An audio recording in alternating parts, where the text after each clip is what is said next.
नमस्कार, आपण पाहताय लोकराज्य न्यूज 24। पाहुयात महत्त्वाची बातमी।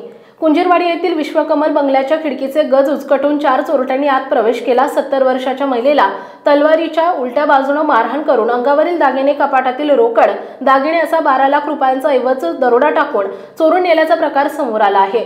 याबाबत कमल डोईफोडे यांनी लोणी काळभोर पोलीस ठाण्यात फिर्याद दिली। हा प्रकार शनिवारी पहाटे 2 वाजता घडला। याबाबत पोलिसांनी दिलेल्या माहितीनुसार फिर्यादी यांचे पती, मुलगी आणि मुलगा असे राहिले। त्यांचे पती विश्वंभर डोईफोडे यांचा मुंबईत वकिलीचा व्यवसाय, शेतीची कामे असल्याने त्या बंगल्यात राहिला होत्या। त्यांच्या शेतात काम करणारी राधिका एडके ही मुलगी त्यांच्याबरोबर घरी झोपायला होती। ते झोपले असताना पहाटे 2 वाजता 4 चोरटे खिडकीचे लोखंडी गज उचकटून आत शिरले। त्यांनी फिर्यादी यांच्या डोळ्यावर बॅटरी मारून त्यांना उठवलं। त्यांच्याच घरातील तलवारीचा धाक दाखवून बुडिया चिल्लाओ मत नाही तो मारूंगा असं बोलून तलवारीच्या उलट्या बाजूने त्यांच्या पाठीवर आणि डाव्या हाताच्या दंडावर फटका मारून त्यांना जखमी केले।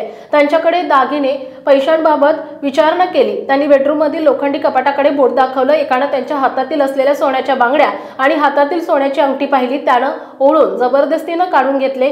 कपाटाकडे गेलेल्या चोरट्यानं त्यात ठेवलेले मंगळसूत्र आणि इतर दागिने रोख 5000 रुपये काढून घेऊन ते चोरटे घरातून पळून गेले। त्यानंतर त्यांनी आवाज दिल्यावर शेजारी लोक आले। चोरट्यानं 5 तोळ्याच्या सोन्याच्या बांगड्या, 4 तोळ्याचे मंगळसूत्र, 2 तोळ्यांची मोहनमाळ, 6 ग्रॅमचे कानातील सोन्याचे फुले, 5 ग्रॅमची सोन्याची अंगठी आणि डायमंडचे कानातले फुले असा 12,50,000 रुपयांचा ऐवज चोरून नेलाय।